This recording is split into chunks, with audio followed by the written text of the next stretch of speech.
کئی ساری باتیں 20ویں پارے کے درس میں زیر سماعت آئیں۔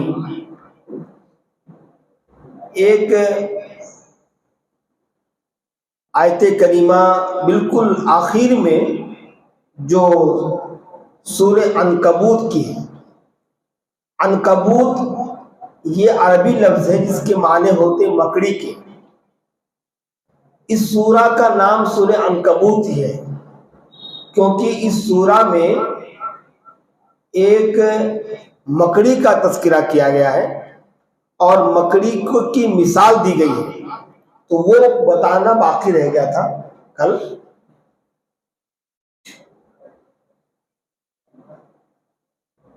اللہ تبارک و تعالی نے ارشاد فرمایا، مثل الذین اتخذوا من دون اللہ اولیاء کمثل العنکبوت اتخذت بیتا وان اوہن البیوت لبیت العنکبوت لو کانوا یعلمون۔ ان لوگوں کی مثال جو اللہ تعالی کو چھوڑ کر غیر اللہ کو پکارتے ہیں، جو اللہ کو چھوڑ کر غیروں کے سامنے سجدہ کرتے ہیں، ان کی مثال دی جا رہی ہے۔ ایسے ہے جیسے کہ مکڑی جو گھر بناتی ہے، اور مکڑی کا گھر تو انتہائی کمزور ہوتا ہے، لو کانوا یعلمون، کاش کی جانتے۔ اچھا، اللہ نے معبودان باطلہ کی مثال عنکبوت سے کیوں دی، مکڑی کے گھر سے کیوں دی؟ آپ سنیں گے تو حیران ہو جائیں گے۔ دیکھو، اللہ تعالی واحد ذات ہے جس کے مقابلے میں دنیا کا کوئی مخلوق نہیں ہے، یہ بات ہم مانتے ہیں۔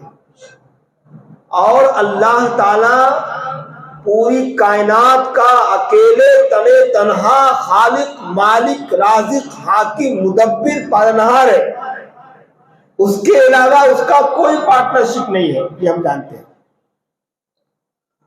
اللہ نے مثال دی، دیکھو جن کو تم پوچھتے ہو، جن کو دوست بناتے ہو، ان کی مثال مکڑی کے گھر کی طرح ہے۔ کیوں؟ اس لیے کہ یہ مکڑی جو ہونا اللہ کی مخلوق ہے، اس کے 8 پیر ہوتے ہیں، 8 پیر ہوتے ہیں اور 6 آنکھیں ہوتی ہیں مکڑی کی، 6 آنکھیں۔ اور خاص بات یہ ہے کہ مکڑی کی جیسا فاسٹ تیزی اس کے مثل کسی اور جانور میں نہیں پائی جاتی۔ تھوڑی دیر میں یہاں سے وہاں اڑ جاتی ہے، یہاں سے وہاں لکیر کھینچ دیتی ہے، یعنی اپنا جال یہاں سے وہاں تھوڑی دیر میں لگا دیتی ہے، بہت تیزی سے یہ اپنا گھر بناتی ہے۔ اور خاص بات یہ ہے کہ دنیا کا مکڑی کا جو جالا ہوتا ہے نا، دنیا کا واحد گھر ہے جس میں کوئی کھڑکی اور دروازہ نہیں۔ آپ دیکھیں گے کہیں پر بھی تو جالے ایسے ہوں گے، ایسے غیر محفوظ ہے وہ گھر، جس گھر میں نہ دروازہ ہو نہ کھڑکی ہو۔ کوئی بھی آدمی گھر بنا دے اور اس میں دروازہ ہی نہ لگائے، کہیں کھڑکی ہی نہ لگائے، بس یوں ہی پلر کھڑی کر کے دیوالیں لگا دے تو وہ غیر محفوظ ہے۔ یہ گھر مکڑی کا ایسا ہوتا ہے کہ جس میں نہ دروازہ ہے نہ کھڑکی ہے، لہذا کوئی بھی جانور، کوئی بھی کیڑا مکوڑا اس کے گھر میں جا سکتا ہے، داخل ہو سکتا ہے۔ یہ کمزوری ہے اس گھر کی۔ اور دوسری کمزوری سنو، اگر کوئی طوفان آتا ہے، کوئی پریشانی ہوتی ہے، کوئی حادثہ ہوتا ہے، تو اس گھر کو چھوڑ کر سب سے پہلے بھاگنے والی یہ مکڑی ہوتی ہے کہ نہیں؟ اگر درختوں کے پاس یا کسی گھر کی جگہ پر اگر کوئی حادثہ ہو جاتا ہے، کوئی طوفان آ جاتا ہے، تو اس گھر کو چھوڑ کر سب سے پہلے بھاگنے والی مکڑی ہوتی ہے۔ کیوں؟ اس لیے کہ مکڑی سمجھتی ہے کہ میرا گھر غیر محفوظ ہے، اور یہ گھر نہ اسے بارش سے بچا سکتا ہے، نہ اسے دھوپ سے بچا سکتا ہے، یہ گھر نہ اس کو محفوظ جگہ رکھ سکتا ہے، اور یہ گھر نہ ہی اسے کسی پریشانی سے بچا سکتا ہے۔ بالکل ایسے ہی یہ معبودان باطلہ جن کو تم پوجا کرتے ہو، جن کی پرستش کرتے ہو، یہ نہ تمہیں نقصان پہنچا سکتے ہیں نہ نفع دے سکتے ہیں، اور ان کی مدد اتنا کمزور ہے، اتنا کمزور ہے کہ یہ خود اپنی مدد نہیں کر سکتے، تمہاری کیا کریں گے؟ ہاں، جس طرح سے مکڑی کا گھر اتنا کمزور، ہاتھ لگائیں گے ٹوٹ جائے گا، ایسے ہی یہ معبودان باطلہ ہے جن کی تم پوجا کرتے ہو، یہ اللہ تعالیٰ کے ہاں ان کا عمل ان کے ساتھ ہے، لیکن تم لوگ جو انہیں پوچھ رہے ہو یہ اللہ کے ہاں کوئی وقات نہیں رکھتے، کوئی درجہ نہیں رکھتے یہ۔ لہذا جس طرح سے مکڑی کا گھر غیر محفوظ ہے، مکڑی کا گھر نفع نقصان اسے نہیں دے سکتا یا بارش کے موسم میں اسے بچا نہیں سکتا، ایسے ہی تمہارا معبود بھی تمہیں کسی کی پریشانی اور مصیبت سے نجات نہیں دے سکتا۔ اللہ نے مثال دی، اور یہ بھی کہا سب سے کمزور گھر اللہ نے بتایا کہ مکڑی کا گھر ہے قرآن مجید کے اعتبار سے۔ خیر، یہاں اللہ نے اس کی مثال دی، معبودان باطلہ کا رد کیا ہے۔ اس کے بعد 21واں پارہ شروع ہوتا ہے، انشاءاللہ کچھ آیتیں ٹکڑے اس میں سے لے کے میں آپ کے سامنے رکھوں گا۔ سب سے پہلی جو آیت شروع ہوتی ہے 21ویں پارے کی، بڑی پیاری آیت کریمہ ہے۔ اللہ نے فرمایا اتل ما اوحی الیک من الکتاب واقم الصلاۃ،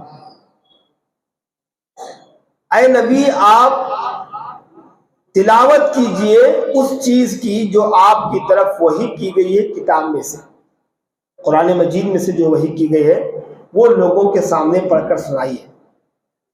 کیا سنائیے؟ کون سی وحی کی گئی ہے؟ وَأَقِمِ الصَّلَاةَ، نماز کو قائم کرنے کو۔ نماز اللہ تبارک و تعالیٰ کے جانب سے اسلام کے 5 ارکان میں سے ایک رکن ہے۔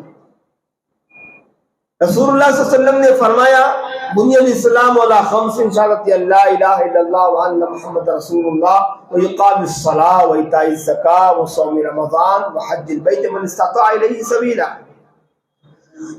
کلمہ طیبہ کے بعد دوسرے نمبر پر نماز کا حکم ہے، ہاں دوسرے نمبر پہ۔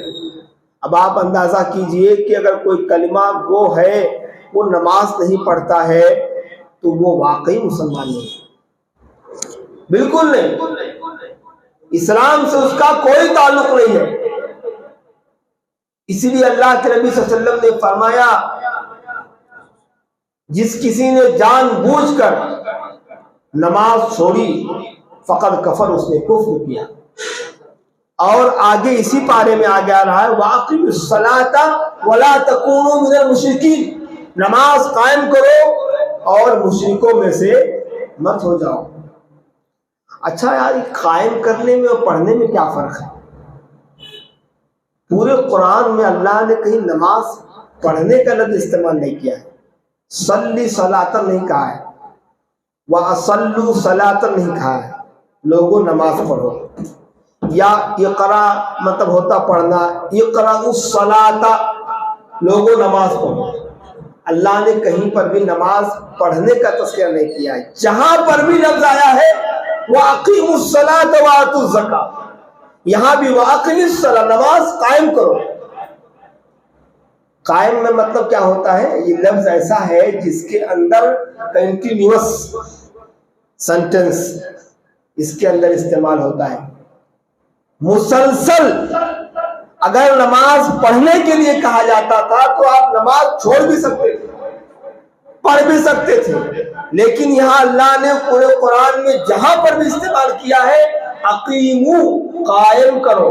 نماز کو قائم کرنا مطلب کہ نماز کو تسلسل کے ساتھ تمہاری زندگی میں ہونا چاہیے، یہ نہیں پکڑ چھوڑ، دو پکڑے دو چھوڑے، دو پکڑے دو چھوڑے، ظہر اثر پڑھ لی مغرب عشاء غائب، مغرب عشاء پڑھے ظہر اثر غائب، پکڑ چھوڑی نماز کا طریقہ نہیں اسلام، تسلسل ہونا چاہیے۔ اسی لیے اللہ رب العالمین نے نبی صلی اللہ علیہ وسلم سے فرمایا وَعْبُدْ ربک حتی یأتیک الیقین، اے نبی آپ اپنے رب کی عبادت کیجئے یہاں تک کہ آپ کو موت آ جائے، یقین آ جائے، موت کی حد تک، آخری لمحے تک آپ اللہ کے لیے نماز پڑھیے، یہ حکم ہے قیام کرنا۔ اچھا، اب نماز کا فائدہ کیا ہے وہ اللہ بتا رہا ہے، ان الصلاۃ تنہی عن الفحشاء والمنکر، بے شک نماز یہ فحش اور منکر چیزوں سے روک دیتی ہے۔ غور کرنے کی بات ہے، اللہ تعالیٰ اتنی بھاری بات، اتنی عظیم بات فرما رہا ہے، بہت غور سے سنو اس کو۔ نماز یہ فحش اور منکر چیزوں سے روک دیتی ہے۔ دو لفظ ہیں، فحش کسے کہتے ہیں اردو میں اور منکر کسے کہتے ہیں؟ انسانی خواہشات اور جذبات کی بے انتہا تکمیل کا نام فواحش ہے۔ انسان اپنے دل کے جذبات کی پیروی کرتے ہوئے اللہ کے بنائے ہوئے حدود سے نکل جائے، اس کا نام فحش ہے۔ وَلَا تَقْرَبُوا الزِّنَا إِنَّهُ كَانَ فَاحِشًا، زنا کے قریب مت جاؤ کیونکہ یہ فحش چیز ہے، برابر۔ اپنے نفس کی خواہشات کی تکمیل کرتے ہوئے انسان حدود اللہ کو توڑ دے، اس کا نام فحش ہے۔ نماز اس سے بھی روکتی ہے۔ اور انسان دل کی بات نہیں، دوسرے جو انسان شیاطین کے بہکاوے میں آ کے کام کر دیتا ہے، اس کا نام منکر ہے۔ تو یہ نماز اگر کوئی قائم کرتا ہے تو انسانی خواہشات کی جو بے جا جذبات ہے جس کی تکمیل کرتا ہے، اس سے بھی یہ نماز روکے گی، اور جو شیطان کے بہکاوے میں آ کے انسان کرتا ہے اس سے بھی اللہ یہ نماز اسے روکے گی۔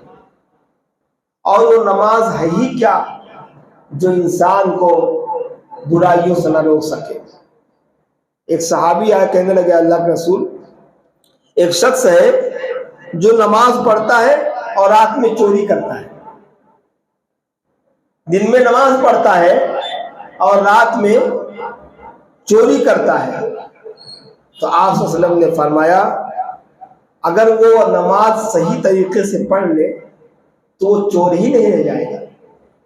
اور صحیح بات ہے، پرسوں سوشل میڈیا پہ آیا کہ ایک چور ہے پاکستان میں ٹیلر کی دکان سے کپڑے چرا کر اعتکاف بیٹھ گیا، اعتکاف میں بیٹھ گیا۔ وہ اسے ڈھونڈتے ڈھونڈتے جب کہیں نہیں سراغ ملا تو کسی نے بتایا، ارے بھائی تمہارا چور اعتکاف بیٹھا ہوا ہے مسجد میں۔ کیا کمال ہے لوگوں کیا ہے، چوری کر کے جا کے اعتکاف میں بیٹھ گیا، پکڑا گیا ہو۔ تو وہ نماز ہی کیا جو انسان کو برائیوں سے نہ روک سکے، کوئی فائدہ نہیں پھر نماز پڑھنے سے۔ اسی لیے اللہ کے نبی صلی اللہ علیہ وسلم کے پاس نماز پڑھنے کے بعد جو ہے صحابہ کرام نماز کو سمجھتے کیا تھے، بہت بڑی ذمہ داری سمجھتے تھے۔ ایک تابعی کے بارے میں آتا ہے، وہ جب وضو کرنے جاتے تھے نا تو وضو کرنے کے بعد وہ رو لیتے تھے بیٹھ کر۔ کسی نے غور کیا مگر پوچھا نہیں۔ ایک صاحب بہت دنوں سے دیکھ رہے تھے کہ کیا بات ہے، وضو کرنے کے بعد وہ رو کے وہاں سے اٹھتے ہیں۔ تو انہوں نے پوچھا کہ جناب کیا بات ہے، آپ وضو کرنے کے بعد یوں بیٹھ کر آپ روتے ہیں، اس کے بعد مسجد جاتے ہیں، کیا وجہ ہے؟ تو اس تابعی نے رحمہ اللہ نے جواب دیا، میں یہ سوچ رہا ہوں کہ وضو تو کر لیا ہوں، ایک ایسی ذات کے سامنے کھڑا ہونے جا رہا ہوں جو پوری کائنات کا اکیلا بادشاہ ہے۔ یہ ڈر میرے دل میں ہے، یہ خوف میرے دل میں پیدا ہو جاتا ہے کہ اس ذات کے سامنے میں کھڑے ہونے جا رہا ہوں جو پوری کائنات کا اکیلا بادشاہ ہے، اور جس کے یہاں جزا اور سزا پر بدلہ ہے، اور اس کے بعد جہنم کی آگ۔ یہ سوچ کے میں رو لیتا ہوں، اس کے بعد مسجد میں آتا ہوں۔ یہ خوف اگر پیدا ہو جائے نماز سے پہلے تو نماز ہو جاتی ہے۔ آج کل تو ہماری نمازیں ایسی ہیں کہ اس کا ایک کچھ پرسنٹیج خالی وہ خوش و خضوع رہتا، باقی پورے مارکیٹ میں رہتا، پورے مارکیٹ میں۔ انسانوں کی حالت یہ ہو گئی ہے، آپ کو پتا ہے ایک صحابی رسول کو تیر لگ گیا جنگ میں، تیر اندر تک چلا گیا، صحابہ کرام جنگ کے بعد اسے نکالنے کی کوشش کی، مگر تیر کا وہ فنی ہوتا نا ایسے ٹیڑھا، کھینچیں گے تو الٹا ہو جائے گا، وہ آگے بھی کھینچیں گے تو پیچھے کی طرف بھی رہتا، ایسے ایسے 2-3۔ یہ ٹیکنالوجی نہیں تھی آج کے دور کی آپریشن کرنے والا، پھاڑ دینا نکال دینا۔ تو صحابہ بڑی کوشش کیے اس تیر کو ٹیڑھا آگے پیچھے کر کے نکال، اور یہ چیختے چلاتے تھے بس کرو بس کرو بس۔ ظاہر بات ہے تیر لگا پیر میں لگا تھا، گھٹنے کے نیچے۔ صحابہ کرام کہنے لگے ان کے ساتھی کہ کیا اب تم کیا کرو گے؟ پھر تیر کاٹو گے تو بھی اندر رہ جائے گا، اور باڈی کے اندر اگر لوہا رہ گیا تو ظاہر بات ہے وہ تمہارے لیے زہر بن جائے گا، پھر نکالو گے کیسے؟ تو صحابی رسول نے ایک عجیب بات کہی، کہا یار تم لوگ کیوں گھبراتے ہو، میرا تیر آسانی سے نکل جائے گا۔ میں رات کے ٹائم پر نماز پڑھوں گا نا، اس وقت جب میں نماز میں بہت زیادہ مشغول ہو جاؤں گا تو تم لوگ میرا تیر نکال لینا۔ اللہ اکبر، کھڑے ہو گئے نماز میں، عشاء کے بعد قیام اللیل میں کھڑے ہو کر اللہ سے گفتگو کرنے لگے، اللہ سے بات کرنے لگے، قرآن کی ایسی ایسی آیتیں پڑھی کہ وہ اس آیتوں میں مہ ہو گئے، مشغول ایسے ہوئے کہ صحابہ نے تیر آسانی سے نکال لی، انہیں احساس تک نہیں ہوا۔ یہ ہے نماز، یہ ہے نماز، اس کو نماز کہتے ہیں۔ تیر کا نماز سے پہلے چیختے تھے لیکن تیر کیسے نکل گیا انہیں احساس تک نہیں، اس کا نام ہے نماز۔ نماز فحش اور منکر چیزوں سے روک دیتی ہے۔ دیکھو انسان کا دل اور بیجا جذبات، نفسانی خواہشات انسان کو ایک گھاٹ پر نہیں رکھتی، یہ بھی یاد رکھو، ایک گھاٹ پہ انسان نہیں رہتا۔ اور آپ صلی اللہ علیہ وسلم کی وہ حدیث تو کبھی کبھی صادق آتی ہے کہ قرب قیامت کے زمانے میں صبح کو انسان مومن ہوگا، شام کو کافر، اور شام کو مومن ہوگا، صبح کو کافر۔ آج ہماری کنڈیشن ویسی ہے میرے بھائی، نماز میں کتنا خوش و خضو لے کر نماز پڑھتے ہیں ہم، سوچو ذرا۔ اگر دیکھیں تو بعض دفعہ ایسا لگتا ہے کہ مذاق کر رہے ہیں ہم۔ علامہ اقبال نے کیا خوب ہی کہا تھا کہ وہ لوگ نماز اس لیے پڑھتے ہیں تاکہ پھر سے وہ گناہ کریں، اس کے بعد دوسرے گناہ کرنے کے لیے نماز پڑھ کے بھاگنا چاہتے ہیں۔ یہ کنڈیشن ہے، لہذا نماز کو نماز کی طرح پڑھو یار، نماز کو انتہائی خوش و خضو سے۔ اور میں اس مقام پہ رک کے یہ کہوں گا خواتین اپنی ماؤں بہنوں سے اور آپ لوگوں سے کہ آپ سورہ فاتحہ کا ترجمہ یاد کر لیجیے، اس کے بغیر آپ سورہ فاتحہ کا کچھ مطلب سمجھ نہیں پائیں گے۔ شروعات نماز کی دعائے سماح سے ہوتی، اس کے بعد سورہ فاتحہ میں 2 حصہ ہے، ایک اللہ تعالیٰ کی تعریف ہے، دوسری دعا ہے۔ لہذا میں آپ سے گزارش کروں گا کہ آپ وقت نکال کر سورہ فاتحہ کا ترجمہ یاد کر لیجئے، تاکہ نماز کی شروعات میں جب آپ کا ذہن اللہ کی طرف مڑ جائے تو پوری نماز آپ کا ذہن اللہ رب العالمین کی طرف رہے، کہیں پھر نہ سکے۔ اس لیے سورہ فاتحہ کا ترجمہ آپ کو یاد ہونا چاہیے، یاد کر لیجئے اسے۔ الحمدللہ رب العالمین جب کہیں گے آپ، تمام تعریف اس اللہ کی، تمام جہان کا رب ہے، تو آپ کو اللہ کی بڑائی کبریائی کا احساس ہوگا۔ الرحمن الرحیم، جو رحمان ہے اور رحم کرنے والا ہے۔ مالک یوم الدین، قیامت کے دن کا مالک، یہ لفظ آتے تھرا جائیں گے، آپ ایسے تھرا جائیں گے، آپ کے روگٹے کھڑے ہو جائیں گے کہ میں کیا کہہ رہا ہوں۔ مالک یوم الدین، قیامت کے دن کا مالک، تیری اجازت کے بغیر کوئی زبان نہیں کھول سکتا، تیری اجازت کے بغیر کوئی سفارش نہیں کر سکتا، تیری اجازت کے بغیر کوئی نبی تجھ سے بات نہیں کر سکتا، فرشتے کانپ رہے ہوتے۔ اے اللہ تو اس دن کا مالک ہے جس دن پانی کا پانی اور دودھ کا دودھ ہو جائے گا، جس دن جزا اور سزا ہوگی، اے اللہ تو اس دن کا مالک ہے۔ یہ لفظ آتے ہی آپ تھرا جائیں گے۔ اسی لیے سورہ فاتحہ کا ترجمہ سیکھ لو، یاد کر لو، آسانی سے مل جائیں گے آپ کے تفسیر قرآن میں، ترجمہ میں، یوٹیوب پر، گوگل پہ کہیں بھی سرچ کر سکتے ہیں۔ تو نماز وہ ہے جو فحش اور منکر چیزوں سے روکتی ہے۔ اگر کوئی نماز پڑھتے ہوئے ایسی چیزوں سے، برائیوں سے اور بے حیائیوں سے نہیں رکتا ہے تو اس کا نماز سے کوئی فائدہ نہیں دے گا۔ لہذا نماز کو نماز کی طرح پڑھو۔ پھر اللہ نے کیا کہا، وَلَذِكْرُ اللَّهِ اکبر، اور اللہ کا ذکر بہت بڑی چیز ہے، وَاللَّهُ يَعْلَمُ مَا تَصْنَعُونَ، اللہ تم جو کچھ کرتے ہو اللہ وہ سب جانتا ہے۔ تمہاری نماز کتنا خشوع خضوع سے ہے وہ سب اللہ کو پتا ہے، تم نماز میں کہاں رہتے ہو سب اللہ کو معلوم ہے۔ جی ہاں، اللہ کو سب پتا ہے، تم نماز کو اچھے طریقے سے پڑھو، خشوع خضوع سے پڑھو۔ اس کے بعد ایک مقام پہ کیا کہا جا رہا ہے، اگر کسی جگہ تمہیں اسلام پر عمل کرنا مشکل ہو جائے، کوئی جگہ ہے، کوئی مقام ہے جہاں تمہیں نماز پڑھنے کی اجازت نہیں دی جا سکتی، جہاں تمہیں اسلام پر عمل کرنا تمہارے لیے مشکل ہے، تو اللہ کہہ رہا ہے کہ اس جگہ سے ہجرت کر جاؤ، وہ جگہ چھوڑ دو تم۔ اب کچھ لوگ کیا کہتے ہیں، کاروبار ہے نا، یہاں دکانیں ہیں، 10-12 نوکر چاکر کام کر رہے ہیں، یہاں سے چھوڑ کر وہاں چلے گئے، کاروبار لاس ہو جائے گا۔ اللہ کیا کہہ رہا، سنو، تمہیں کاروبار کی فکر ہے، اللہ ایمان دیکھ رہا ہے۔ یا عبادی الذین آمنوا ان ارضی واسعۃ، اے میرے وہ بندو جو ایمان لائے ہو، بے شک اللہ کی زمین بڑی کشادہ ہے۔ ان ارضی واسعۃ، میری زمین بہت کشادہ ہے۔ فَإِيَّايَ فَاعْبُدُونِ، پس تم نکل جاؤ اور میری بات کرو، بہت کشادہ میری زمین ہے، تم وہ جگہ چھوڑ کے وہاں سے نکل جاؤ۔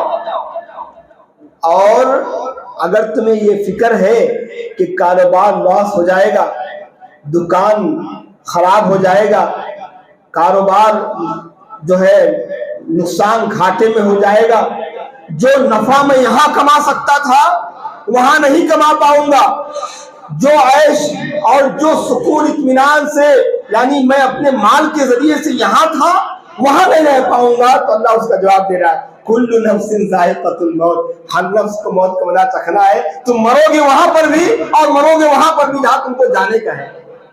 ہاں تو بھاگو مت، اللہ کہہ رہا ہے تمہیں اپنی روزی کی فکر ہے، کل نفس ذائقۃ الموت، ہر نفس کو موت کا مزہ چکھنا ہے، ثم الینا ترجعون، پھر تمہیں لوٹ کر میرے ہی پاس آنا ہے۔ پھر اللہ کا یہ حکم کیوں نہیں مانتے کہ تم وہاں سے نکل جاؤ؟ اور اس کی عملی تفسیر صحابہ کرام رضی اللہ عنہم اجمعین کی زندگیوں میں آیا۔ ملک حبشہ کی طرف گئے، کیا کاروبار، جو کچھ کرتے تھے وہاں جا کر انہوں نے کاروبار شروع کیا۔ ملک حبشہ سے مدینہ کی طرف نکلے کچھ صحابہ، کچھ مکہ سے مدینہ کی طرف گئے۔ آپ کو پتا ہے ایک صحابی ہے عبد الرحمن ابن عوف رضی اللہ عنہ، آپ مدینہ پہنچنے کے بعد جب مہاجرین مدینہ میں آئے، آتے گئے گھر بار چھوڑ کر، کاروبار چھوڑ کر، عجیب کچھ صحابہ کرام کی تو باقاعدہ دکانیں تھیں، مکہ مکرمہ میں دکانیں، اور کچھ لوگوں کی تو باقاعدہ کاروبار تجارت تھا، وہ مشرکین کے ساتھ مل کر کاروبار کرتے تھے، لیکن اللہ اس کے رسول کے خاطر انہوں نے مکہ مکرمہ چھوڑ دیا، مدینہ چلے آئے۔ اس میں سے ابو دردہ، اس میں سے جو ہے صہیب رومی ہے جس کا واقعہ میں سے پہلے بیان کر چکا، وہ تجارت کا جب وہ مال لے کے جا رہے تو مشرکین نے چھین لیا تھا اور کہا تھا کہ اے صہیب جب تم یہاں آئے تھے تو کنگال تھے، تمہارے پاس کوئی پیسہ نہیں تھا، تم نے اپنے چھوٹی سی رقم سے انویسٹ کر کے ہمارے ساتھ کاروبار کیے، اور آج تمہارے پاس اتنا پیسہ ہے لے کے مکہ مدینہ جا رہے ہو، ہم تمہیں ہرگز نہیں جانے دیں گے۔ تو صہیب رومی نے کہا اچھا تم مال کے لیے مجھے گرفتار کرنا چاہتے ہو؟ کہا ہاں، تمہیں مال دے دو، اس کے بعد جاؤ، تم سے کوئی سروکار نہیں ہے۔ صہیب رومی نے کیا کیا، درخت کے اوپر چڑھ گئے تھے، اٹھا کے پورا چھن سے پوری چاندی سونا جتنے بھی دینار درہم تھا سب پھینک دیا اور کہا اے لالچو لے جاؤ، اس کو لے جاؤ، تم لوگ یہ منی اور جو اس کے جو ہے پیسوں کے لالچ میں لے جاؤ، کھاؤ عیش کرو۔ وہاں سے اکیلے بغیر کسی سامان کے مدینہ پہنچ گئے۔ مدینہ پہنچنے کے بعد جبریل امین اوپر سے تشریف لائے اللہ رب العالمین کے پاس سے آیت کریمہ لے کر، اور اللہ کے نبی صلی اللہ علیہ وسلم پہ آیت کریمہ اتری، وَمِنَ النَّاسِ مَن يَقُولُ، سورہ بقرہ کے دوسرے پارے میں ہے، کچھ لوگ ایسے ہیں جنہوں نے اپنے ایمان کی خاطر جو ہے اپنی دولت سب چیزوں کو اللہ کے لیے قربان کر دیا۔ آپ صلی اللہ علیہ وسلم نے فرمایا صہیب تمہارا سودا بڑا نفع بخش رہا، یہ واقعہ آپ نے سن چکا ہے، تو سن چکے ہیں۔ تو یہ صحابہ کرام مکہ سے مدینہ کی طرف کئی سارے صحابہ کرام گئے. اب دیکھو ظاہر بات ہے کسی شہر میں آبادی سے ڈبل لوگ آ جائیں تو ان کے کھانے پینے کا مسئلہ ہوگا کہ نہیں ہوگا, رہنے کا مسئلہ ہوگا, کھانے پینے کا مسئلہ ہوگا, کاروبار کا مسئلہ ہوگا. تو صحابہ کرام کے درمیان اللہ کے نبی صلی اللہ علیہ وسلم نے مواخات کرا دی, آپسی بھائی چارہ.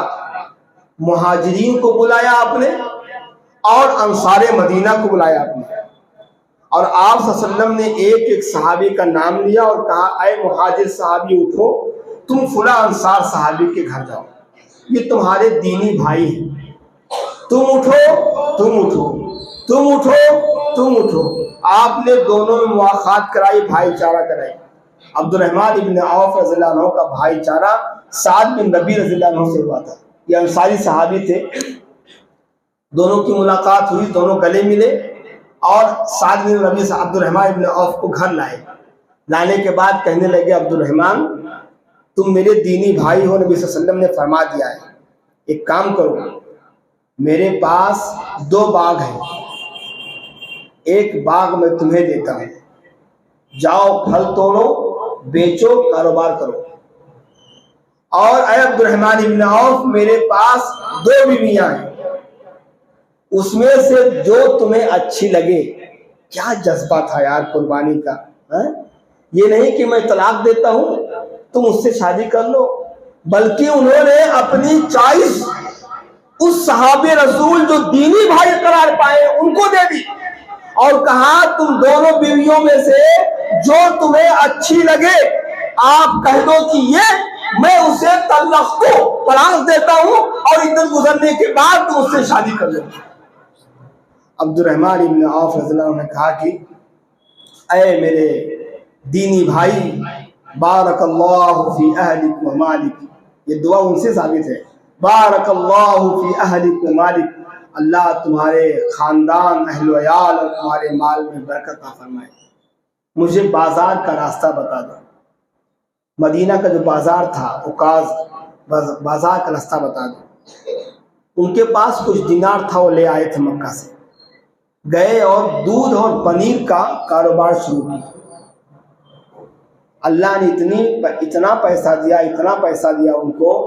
آخری زمانے میں مفسرین نے لکھا ہے اور سیرت نگاروں نے, جب ان کا انتقال ہوا عبد الرحمن ابن عوف رضی اللہ عنہ کا, ان کے عقد نکاح میں 3 بیویاں تھیں, 3 بیویاں. اور یہی وہ صحابی ہیں جنہوں نے کہا تھا آپ صلی اللہ علیہ وسلم نماز پڑھ کے نکلے تو کرتے میں زردی لگی تھی نا, آپ نے پوچھا عبد الرحمن یہ کیا ہے, تو انہوں نے کیا کہا تھا, اللہ رسول میں نے شادی کر لی ہے.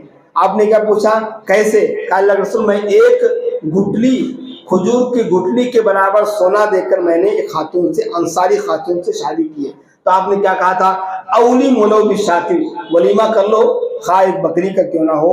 پورے مدینہ میں نبی صلی اللہ علیہ وسلم سے بہتر باراتی کوئی بھی نہیں تھا, مگر باراتی ہی میں مین باراتی کوئی نہیں پوچھا. عبد الرحمن گئے اور نکاح پڑھا کے لے کے چلے آئے. آپ صلی اللہ علیہ وسلم نے یہ نہیں کہا بھائی میں سب سے بڑا باراتی تھا مجھے یہ کیوں نہیں لے کر گئے, مگر آپ صلی اللہ علیہ وسلم نہیں گئے.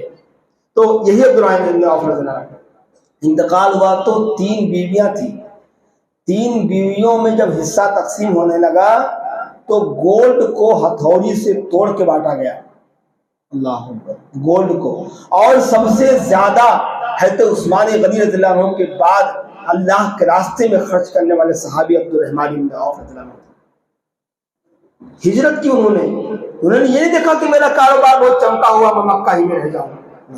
اللہ نے کہا اگر تمہیں ڈر ہے کہ تم جو ہے وہاں جاؤ گے تو تم کمزور پڑ جاؤ گے اور وہاں جاؤ گے تم کو جان سے مار جائے گا, تو مرنا تو تمہیں یہاں بھی ہے وہاں بھی ہے, تو وہاں کیوں نہ مرو جہاں تم کھل کے اللہ کی بات کر سکتے ہو. وہاں مرو نا, تمہارا انتقال اس مقام پر ہو جہاں تم کھل کے اللہ کی بات کر سکتے ہو. اگر تمہیں کسی مقام پر عبادت میں روکا جا رہا ہے تو وہاں سے نکل جاؤ, گھر بار چھوڑ دو, وہاں سے دوسرے مقام پہ ہجرت کر لو. لیکن کچھ بد نصیب ایسے بھی ہیں بیچارے کہ وہ مسلک کے اعتبار, مسلک کے اس میں آڑ میں ایسی جگہ چھوڑ دیتے ہیں جہاں توحید کا درس ہوتا ہے. میں ایک واقعہ مجھے یاد آ رہا ہے. میرا گاؤں پورا اہل حدیث کا ہے, 70 60 65 70 گھر ہوں گے. میرے آنکھوں میرے زندگی کا حال اور بالکل آنکھوں سے دیکھا ہوگا. اس میں ایک گھر ہے, بالکل گاؤں میں داخل ہوتے ہی وہ گھر پڑتا ہے. اب تو وہاں پورا چٹیل میدان ہے, درخت پیڑ تھا وہ بھی سوکھ گیا. اس گھر میں رشتے میں تو چاچا لگتے تھے ہمارے, ایک ہیں بڑے چاچا, چھوٹے سے چلے گئے. ان کا بیٹا ممبئی کما رہا تھا, تو پتہ نہیں کس بریلوی حضرات کے ہاتھ سے چڑھ گیا وہ, ہری جھنڈی یعنی یوں کہہ لیجیے کہ جو قبر پرستی کرنے والے, قبروں پہ جانے والے. اس نے اس بچے کو, لڑکے کو, 22 سال کی عمر تھی, 22-23 سال کی, ایسا اس کو گرویدہ بنا لیا اپنا کہ وہ جب گاؤں آتا تو ہماری مسجد میں نماز نہیں پڑھتا تھا. ایک دور ایک مسجد تھی اس کی جماعت کی, جمعہ وہاں جا کے پڑھتا تھا, جمعہ وہاں جا کے پڑھتا تھا. کچھ سالوں تک تو ٹھیک ٹھاک چلا. بعد میں اس نے اپنے امی ابو سے ٹوک میں بول دیا, اگر اس گاؤں میں تمہیں رہنا ہے تو تم میری شکل نہیں دیکھ سکو گے, اور کمانے والا اکیلا وہی, لہذا میری نانی کے ہاں, اس کی نانی وہی جماعت کی, میری نانی کے ہاں تم چلو, میں گھر لے کر دیتا ہوں, یہ گھر بیچ دو. حالانکہ وہ گھر ببز تھا, باپ دادا کا مکان تھا وہ, اور باپ دادا کا مکان کوئی بیچتا نہیں ہے, بہت کمی. تو وہ بچہ کیا کیا, پوری فیملی کو گھر بار بیچ کے جا کے شفٹ ہو گیا. اس کے بعد سے اس چاچا کی شکل میں نے آج سے دیکھی, 20-15-18 سال ہو گئے, آج تک میں نے اس کو نہیں دیکھا. تو توحید کی جگہ چھوڑ کے شرک میں لا کے بڑھ ڈالے. یا اللہ فرمانا, اگر تمہیں شرک کی جگہ میں تکلیف ہو تم توحید کی جگہ پر جاؤ جہاں تم کھل کے بات کر سکتے ہو. تو ایسے میں کچھ بد نصیب ہیں. تو معاملہ یہ ہے کہ وہ لوگ ہجرت کر کے جائیں جو جن کو تکلیف ہے. اچھا, آگے کیا کہا جا رہا ہے, وَكَأَيٍّ مِّن دَابَّةٍ لَّا تَحْمِلُ رِزْقَهَا, تمہیں ڈر ہے نا کہ کاروبار لاس ہو جائے گا, دکانیں بند ہو جائے گی, مزدور اچھے نہیں ملیں گے, کاروبار کیسے شروع ہوگا. ارے بھائی, اللہ تعالیٰ کی جو چوپائے ہیں, جانور ہیں, کیا وہ رزق کو اپنے سر پہ باندھے ہوئے گھوم رہے ہیں؟ اور سب سے بہترین مثال چڑیوں کی ہے. چڑیا اپنے گھونسلوں سے صبح خالی پیٹ نکلتی ہے, کیا رزق ان کے سر پہ رکھا ہوتا ہے؟ نہیں, وہ نکلتی ہے, گردش کرتی ہے, گھومتی ہے, جنگلات میں, درختوں پر, کھیتوں میں گزرتے گزرتے وہ اپنا پیٹ بھرتی ہے. جب شام کو اپنے گھر لوٹتی ہے تو ان کا پیٹ بھرا ہوتا ہے, خود بھی کھائی ہوتی ہے اور اپنے بچوں کو چوٹ سے کھلاتی ہے. تو تم اتنے میں سمجھدار نہیں ہو. ارے بھائی, تمہیں رزق دینے والی ذات یہاں وہ اللہ ہے, وہی اللہ تمہیں کہہ رہا تم نکل جاؤ یہاں سے, وہاں جاؤ, وہاں بھی تمہیں وہ رزق عطا فرمائے گا. لہذا تم اس جگہ پہ مت رہو جہاں تمہیں اسلام پہ عمل کرنے میں دشواری ہو رہی. ہاں, اس کے بعد اللہ نے کیا کہا ایک اور آیت کریمہ میں, وَمَا هَٰذِهِ الْحَيَاةُ الدُّنْيَا إِلَّا لَهْوٌ وَلَعِبٌ وَإِنَّ الدَّارَ الْآخِرَةَ لَهِيَ الْحَيَوَانُ لَوْ كَانُوا يَعْلَمُونَ. دنیا کی زندگی کو صرف کھیل اور تماشا ہے, اور آخرت کا گھر یہ حیوان, لو کانوا یعلمون. دنیا کی زندگی کو حیات کہا گیا عربی میں, حیات ہے, یہ الف بولتا حیات. حیات کہتے ہیں الحیات التی بعد الموت, یہ حیات وہ ہے جس کے بعد موت ہے. دنیا کی زندگی کو اللہ نے حیات کہا ہے کیونکہ ہر ایک جاندار کو مر جانا ہے, کوئی باقی نہیں رہنے والا, اس لیے اس کو حیات کہا گیا. اور وَإِنَّ الدَّارَ الْآخِرَةَ لَهِيَ الْحَيَوَانُ, آخرت کی زندگی کو حیوان کہا گیا کیونکہ یہ حیوان مطلب ہوتا ہے کہ اس کے بعد نہیں سبھی موت نہیں. تو اس کی تیاری کرو جس کے زندگی کے بعد موت نہیں ہے, اس کی تیاری میں لوگ لگے ہیں جس کی زندگی میں موت ہے. بتائیے, اپنے بچوں کے لیے انسان حلال و حرام کی تمیز نہیں کرتا, کماتا ہے, کھلاتا ہے, کھاتا ہے, اس کی تیاری میں لگا ہے, پراپرٹی بنا لیا, سب کر لیا, اور اس کے بعد جب دنیا سے جا رہا ہے تو بچے اس کے جائیداد پہ عیش کر رہے ہیں, خود کچھ نہیں کر سکا, دنیا سے چلا گیا. تو ایسا مت کرو, اس زندگی کی تیاری میں لگے رہو جس کے بعد موت نہیں ہے, جس کے بعد واپسی نہیں ہے اس کی تیاری میں لگے. اللہ نے کہا لو کانوا یعلمون، کاش کہ وہ جان لیتے. اس کے بعد بڑی پیاری بات کہی جا رہی آگے جا کر، وَمِنْ آيَاتِهِ أَنْ خَلَقَ لَكُم مِّنْ أَنفُسِكُمْ أَزْوَاجًا، اور اسی کی نشانیوں میں سے ہے کہ اس نے تمہارے لیے بیویاں پیدا کی. اب ذرا اس کا بھی تذکرہ سن لو اللہ کی مخلوق کے بارے میں. شوہروں کو کہا جا رہا ہے کہ اللہ کی نشانیوں میں سے ہے کہ اس نے تمہارے ذریعے سے تمہارے لیے بیویاں بنائی. بیوی انسان کی کون سی سکون کی باعث ہے آگے بتایا جا رہا ہے. میں وہ بات بتانے سے پہلے بتا دوں، میں شادیوں کی عمر میں کیا کرتے ہیں لوگ؟ پڑھائی کرتے ہیں. شادی اس وقت ہوتی ہے جس عمر میں اسے بچہ ہو جانا چاہیے تھا، مگر اس عمر میں ان کی شادی ہو رہی ہے. اس کے پہلے وہ اپنی جائز خواہشات کی تکمیل کہاں کرے گا؟ اپنی اس خواہشات کو کتنے سال تک دبا کے رکھے گا؟ کچھ بچے کہتے ہیں ہمارے امی ابو خیال ہی نہیں کرتے. اور سب سے بڑا مسئلہ تو یہ ہے لوگ ڈگریاں دیکھتے ہیں، لوگ اس بچے کا کاروبار دیکھتے ہیں. اللہ اکبر. میں واقعی میں بات مجھے بہت دلی وہ لگتی ہے کہ لوگ اپنے بچوں کی شادی کے لیے اللہ کی ذات پہ بھروسہ کیوں نہیں کرتے؟ بھائی تمہاری شادی اللہ نے کرائی تو تم بے روزگار تھے، چند پیسوں میں تم کماتے تھے، پورا گھر کھاتا تھا. آج تم اپنے بچوں کے لیے ڈگری ہولڈر بنانے کے بعد شادی کر رہے ہو. جس رب نے تمہیں اس مقام پہ شادی کر کے دی، آج تم اپنے بچے کو ہولڈر بنانے کے بعد شادی کر رہے ہو. تمہیں اس بات پہ یقین نہیں ہے کہ تمہارے بچے کو روزی دے گا؟ اللہ نے کہا ان تکونوا فقراء یغنیہم اللہ من فضلہ. اگر شادی سے پہلے وہ لڑکا یا لڑکی فقیر ہوں گے، مفلس ہوں گے، تو اللہ شادی کے بعد انہیں غنی کر دے گا. روزی روٹی کا مالک تو اللہ کی ذات ہے. تم اس کو بیس بنا کر اپنے بچوں کی شادیوں کو تاخیر کر رہے ہو. یہ بہت غلط بات ہے. یہی لوگ کیا کرتے ہیں، بچہ کچھ نہیں کر رہا ہے، بچہ کچھ دکان نہیں ہے، کاروبار نہیں ہے، بچی میری اتنی پڑھی ہوئی ہے، کیسے میں اس کی شادی بچے سے کر دوں؟ کچھ کاروبار تو کرنا. ایک صاحب شادی کی بات چیت ہوئی تو یہی بحثی کی بات ہے، شادی کی بات چیت ہوئی تو جب لڑکے والے بولنے لگے کہ بھائی بچہ کچھ کاروبار نہیں کر رہا، تو ایک سندوری میں جا کے اس کو دکان ڈال کے دے دی. یہ لوگ دکان، ایک بھی گراہک نے صبح سے شام تک اس کو دکان ڈال کے فوٹو کھینچ کے بھیج دی، ہمارا بچہ کاروبار کر رہا ہے. کاروبار لگا کے دے دیا. اللہ تعالیٰ، اللہ رب العالمین روزی کا مالک ہے، لہذا یہ بیس نہیں بنانا چاہیے. تو شادی کے لیے جو عمر ہے بچے کی اگر مناسب رشتہ ہے تو شادی کر دی جائے. اچھا اللہ نے کیا کہا سنو غور سے، بڑی پیاری تفسیر ہے. اسی کی نشانیوں میں سے یہ ہے کہ اس نے تمہارے لیے بیویاں بنائی لتسکنوا الیہا، تاکہ تم اس سے سکون حاصل کرو.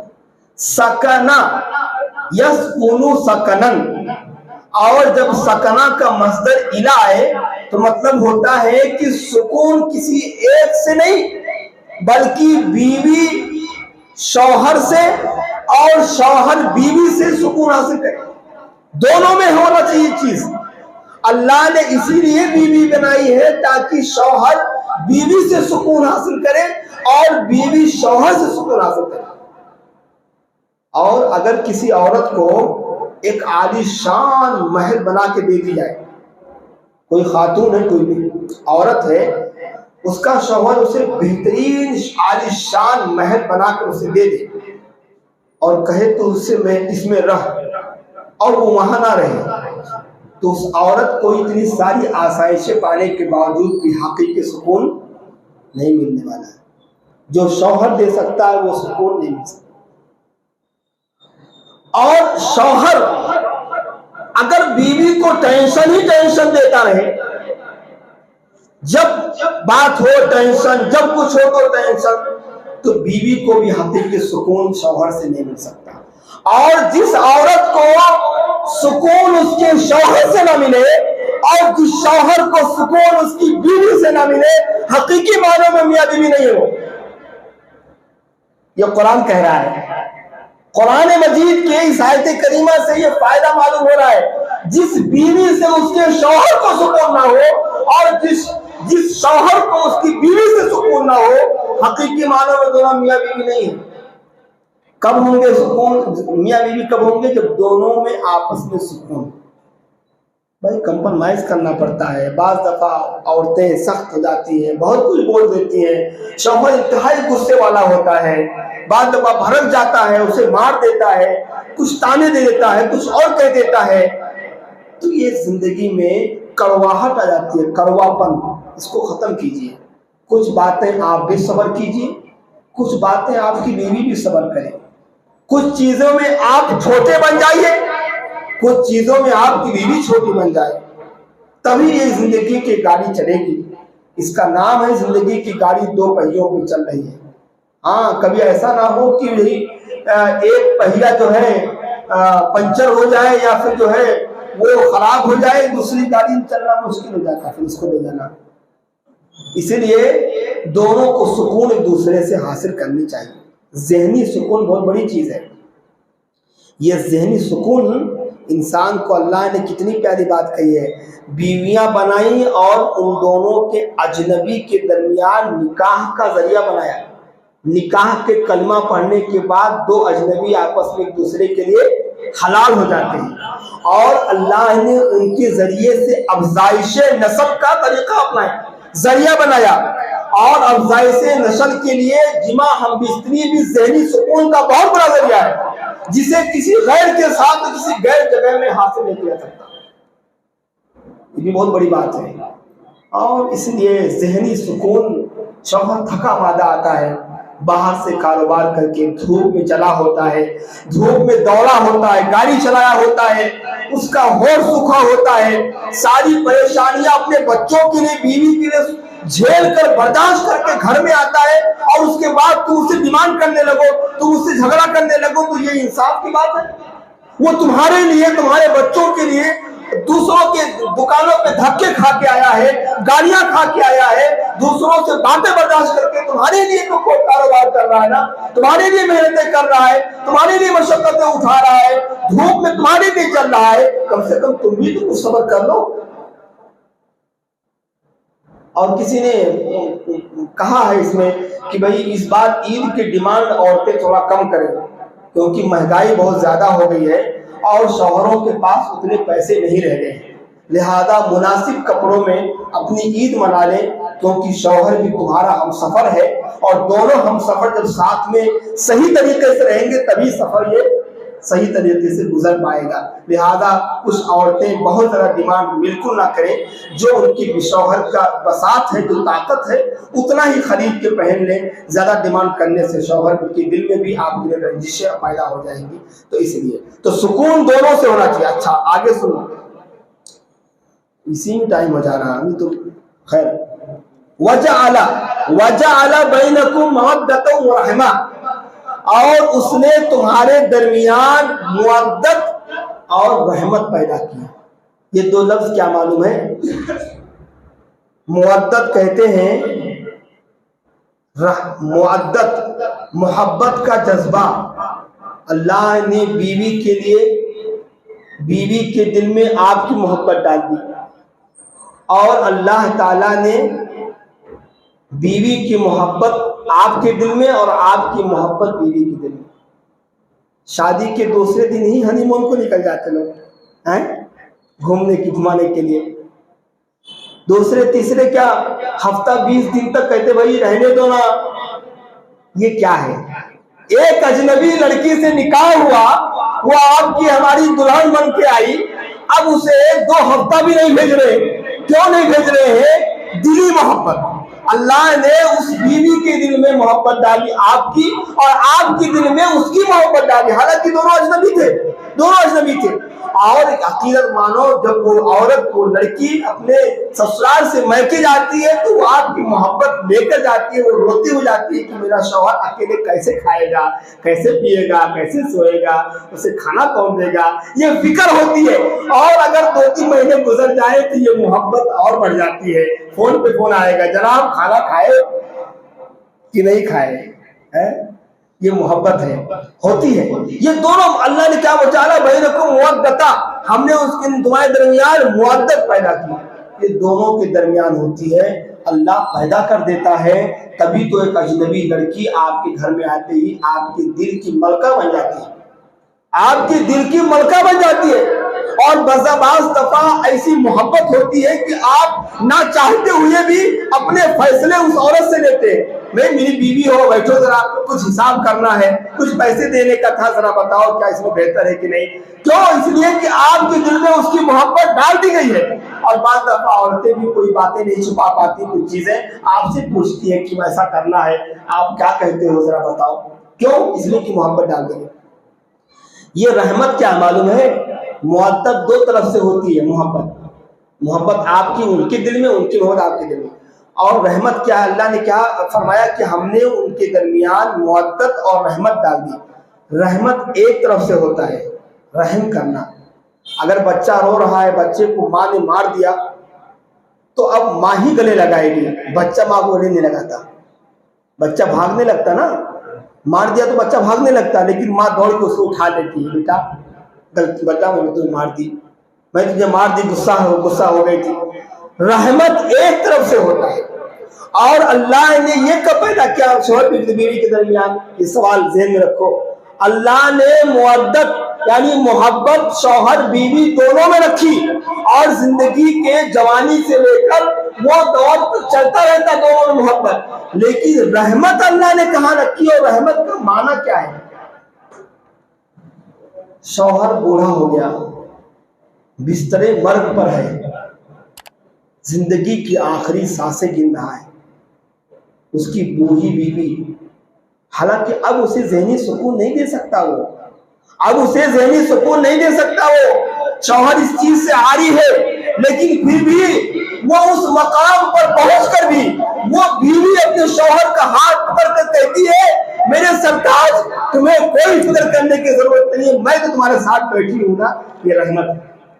آخری عمر میں جو بیوی اپنے شوہر کے سکون کا خیال رکھے, اللہ نے اسے رحمت قرار دیا.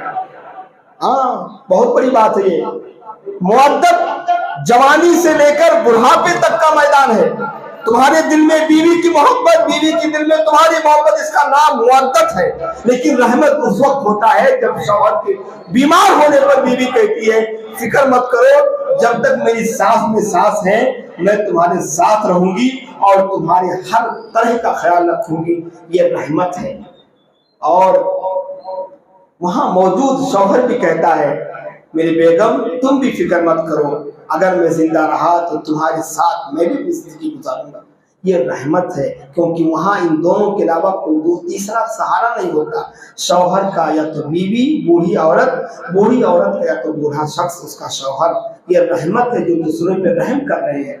بچہ چھوڑ دیا, چلا گیا چھوڑ کے, گھر میں بوڑھے اکیلے ہیں, دونوں مل کے کھانا بنا لے رہے, دونوں مل کے چاول پکا لے رہے, بوڑھی اماں روٹی بنا لے رہی ہیں, گھر میں کوئی سہارا نہیں, بیٹا پردیس میں کما رہا ہے, بیٹیاں کہیں اور ہیں, یہ دوسرے پہ رحم کر رہے ہیں دونوں. مودت نہیں ہے, مودت تو ہے ہی ان کے اندر, لیکن یہ رحمت بھی اللہ نے پیدا کی ہے جو بوڑھیوں میں پائی جاتی ہے. یہ اللہ نے بڑی پیاری بات کہی ہے. ان فی ذلک لآیات لقوم یتفکرون, یہ اس قوم کے لیے اس میں نشانیاں ہیں جو غور و فکر کرنے والی. دیکھیں کہ اللہ نے کیسی زندگی دی میاں بیوی کی. اللہ اکبر, کیا کلام ہے اللہ تعالیٰ کا. یہ کتنی مودت رحمت کی تفسیر میں کتنی پیاری باتیں آ گئی. اور بعض دفعہ ایسا بھی ہوتا ہے, میں نے لوگوں کو دیکھا کہ اس عمر میں بھی جبکہ بچے بے سہارا کر دیتے ماں باپ کو, یہ بوڑھی عورت بیوی اس کا ساتھ نہیں چھوڑتی. اور اگر شوہر کا انتقال ہو جائے جبکہ وہ 70-80 سال کا بھی ہو چکا ہوتا ہے تو اس کے انتقال کا صدمہ یہ بوڑھی عورت زیادہ دن تک برداشت نہیں کر پاتی اور کچھ ہی سالوں کے بعد بیچاری کا بھی انتقال ہو جاتا، کیونکہ جانتی ہے کہ میں بے سہارا ہو گئی، جب تک میرے شوہر تھے چاہے وہ سوئے ہی تھے تب تک ہماری اطمینان تھا، ہے کہ نہیں؟ بہت خطرناک زندگی ہے یہ بڑھاپے میں سہارا رہنا، یا تو بچوں کا یا تو بیوی کا، تبھی انسان کی زندگی سکون سے گزرتی۔ آخر میں اگر سہارا بیوی بھی، بچوں بھی چھوڑ دے، بیوی بھی چھوڑ دے تو انسان ذہنی مریض ہو کے دنیا سے چلا جاتا ہے، تو بلڈ پریشر ہو گیا اور ہارٹ اٹیک آیا، دنیا سے چلا گیا۔ بہت ساری چیزیں ہوتی ہیں۔ خیر، بہت سارے لوگوں کو ایسے وقت میں جو ہے دنیا سے جاتے ہوئے دیکھی بڑھاپے کی حالت میں، جس کا کوئی بھی نہیں تھا، نہ بچے تھے، نہ بیوی، نہ بیٹیاں۔ بس 2-3 باتیں اور بول کے میں بات ختم کرتا ہوں۔ آگے سنیں، لقمان آ رہا ہے۔ لقمان حکیم کے بارے میں علماء کے درمیان اختلاف ہے کہ نبی تھے کہ ولی تھے۔ کچھ لوگوں نے انہیں ولی اللہ کہا ہے، اللہ کے ولی، کچھ لوگوں نے نبی کہا ہے، لیکن نبی کی بات زیادہ قوی نہیں ہے۔ ولی اللہ، اللہ کے دوست، اللہ کے ولی کی بات زیادہ قوی۔ اللہ نے انہیں حکمت دی تھی۔ حکمت مطلب ہوتا ہے کہ آدمی کسی چیز کو حکمت سے کر لے اور اس میں کسی کو تکلیف نہ ہو، تو اللہ نے ان کو حکمت دی تھی۔ جیسے کہ مثال دی جاتی ہے، یہ یمن یا حبش کے غلاموں میں سے تھے اور ان کا رنگ کالا سیاہ تھا، جیسے بلال حبشی۔ لقمان حکیم تو یہ غلام تھے ایک صاحب کے۔ تو ایک دن مالک نے کہا کہ اے لقمان، جاؤ بکری ذبح کرو اور بکری میں سب سے عمدہ چیز لے کے آؤ، سب سے عمدہ، سب سے اچھا۔ لقمان حکیم نے کیا کیا؟ دل اور زبان لے کر آئے۔ اس کے کچھ مہینوں کے بعد مالک نے پھر کہا جاؤ بکری ذبح کرو اور سب سے خراب چیز لے کر آؤ۔ تو لقمان حکیم نے پھر دل اور زبان لے کر آئے۔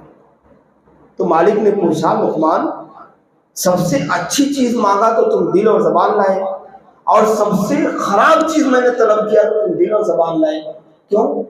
کہا آقا اس لیے کہ یہی 2 چیزیں اگر صحیح رہیں تو انسان صحیح رہے گا، اگر یہی 2 چیزیں بگڑ گئی تو انسان بگڑ جائے گا۔ اسی لیے میں نے دونوں چیزیں دونوں مرتبہ یہی لائی تاکہ آپ کو پتا چلے کہ دونوں کتنی اہمیت کے حامل ہیں۔ تو لقمان حکیم نے کیا کیا؟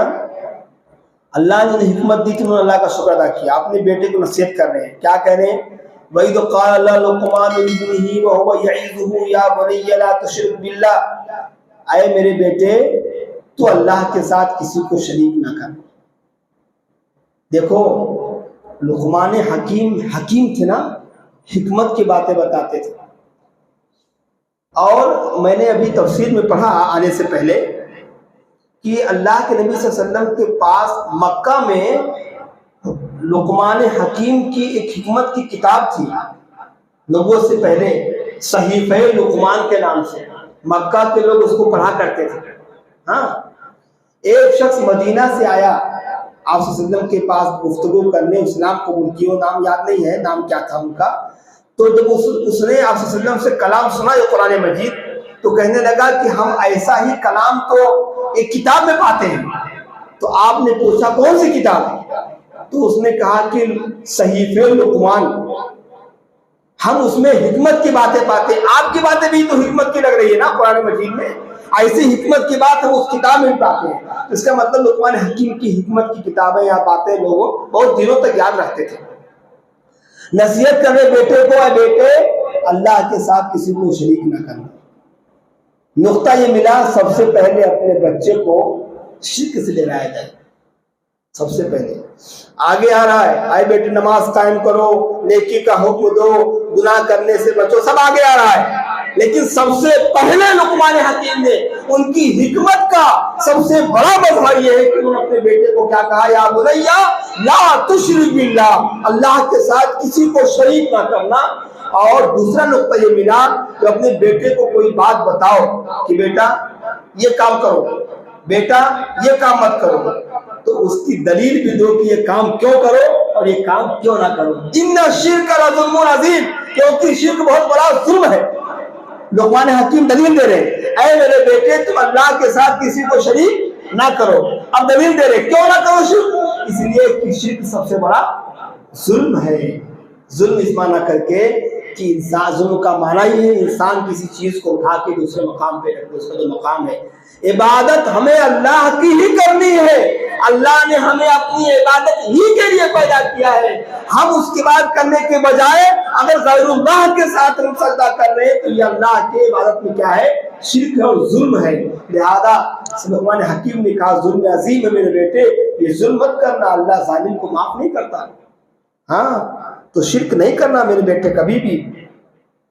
اس کے بعد اللہ نے بڑی پیاری بات کی, ماں باپ کے تعلق سے اللہ نے کہا وصی انسان بالوالدیہ, اے میرے بیٹے ہم نے وصیت کی انسان کو اپنے والدین کے لیے. جو اس کی ماں اس کو 9 مہینے پیٹ میں لے کر تھکی, 2 سال تک دودھ پلانا, انشکر لی ولوالدیک, تو اے بیٹے تو میرا شکر ادا کر اور اپنے ماں باپ کا. اللہ نے کہا پہلے میرا شکر ادا کرو. ظاہر بات ماں کو پیدا کرنے والا بھی وہی ہے, رزق دینے والا بھی وہی ہے, اس لیے کہ اللہ کا شکر ماں باپ کے شکر سے پہلے ہے. کیونکہ ماں باپ اللہ تعالیٰ نے تمہیں 9 مہینے اس ماں کے پیٹ میں اللہ ہی نے رکھا, تمہیں غذا بھی دی تو اللہ ہی نے دی, تمہیں نطفے کی شکل میں مضغہ اور ہڈی کی شکل میں پورا لوتھڑا بنایا, شکل بنائی تو وہ تمہارا رب ہی تھا. لہذا تم عدم سے وجود میں آنے سے پہلے عدم میں تمہارا رب ہی تھا. لہذا اے بیٹے تو پہلے اللہ کا شکر ادا کر, ماں باپ کا کر. تو پہلے شکر ماں باپ کا نہیں, پہلے اللہ کا ہے, بعد میں ماں باپ کا ہے. پھر نماز کے بارے میں کہا کہ نماز بیٹے نماز پڑھ, نیکی کا حکم دے, کوئی گناہ ہے تو کہیں بھی کر, اللہ اسے ضرور لے کر آئے گا. اچھے لوگوں سے ملا, اچھے لوگوں سے مل, جو ہے گال مت پھوڑا, مطلب اس سے غصہ ہو کے مت مل, زمین پہ تو پیر کو مار کے مت چل, دوڑ کے مت چل. اس طرح سے تکبر غرور سے, اللہ تکبر کرنے والے کو پسند نہیں کرتا. اور اس کے بعد پھر جو ہے بلند آواز سے, موٹی آواز سے, بھدی آواز سے تو بات نہ کر, کیونکہ سب سے بری آواز گدھے کی آواز ہے. ایسا ذکر کیا اللہ نے. بس آخری بات اللہ نے آخری میں کیا کہا, تو 2-3 آیتیں ہیں, ایک ہی آیت میں 3-4 باتیں ہیں, 5. ان اللہ عنده علم الساعہ, اللہ تعالیٰ کے پاس 5 علم ایسے ہیں جو اللہ تعالیٰ کے علاوہ کوئی نہیں جانتا. اس کو مفاتیح الغیب کہتے ہیں, غیب کی کنجیاں. دنیا میں کوئی بھی چاہے کتنی بھی ترقی کر لے, سائنس کتنا بھی آگے پہنچ جائے, ان 5 چیزوں کو کوئی نہیں بتا سکتا. نمبر 1, ان اللہ عنده علم الساعہ, اللہ کے پاس قیامت کا علم ہے. ایک شخص نے پوچھا اللہ کے رسول قیامت کب آئے گی, قیامت کب آئے گی؟ آپ نے پوچھا تم نے قیامت کے لیے تیاری کیا کی ہے؟ وہ تو آنا ہے, اس کا صحیح علم اللہ تعالیٰ ہی کو ہے. کب آئے گی, کس وقت آئے گی, اس کا صحیح علم اللہ کو ہے, اللہ رب العالمین اس کو نازل فرمائے گا. لہذا قیامت کا صحیح علم اللہ کو. وَيُنَزِّلُ الْغَيْثَ, بارش کب ہوگی, اس کا ایگزیکٹ ٹائم کیا ہے وہ اللہ کو پتا ہے. اپنے ماہر فلکیات کیا کرتے ہیں, بارش کا اندازہ لگاتے ہیں, یہاں بارش ہوگی, یہاں اتنے پرسنٹیج ہوگی, وہاں اتنے پرسنٹ ہوگی, اس کے برخلاف بارش ہوتی ہے, اس کے برخلاف موسلادھار بارش ہوتی ہے. جہاں بوندہ بادی ہونے کا ہوتا ہے وہاں موسلادھار بارش, اور جہاں موسلادھار بارش ہونے کا وہاں بوندہ بادی ہوتی ہے.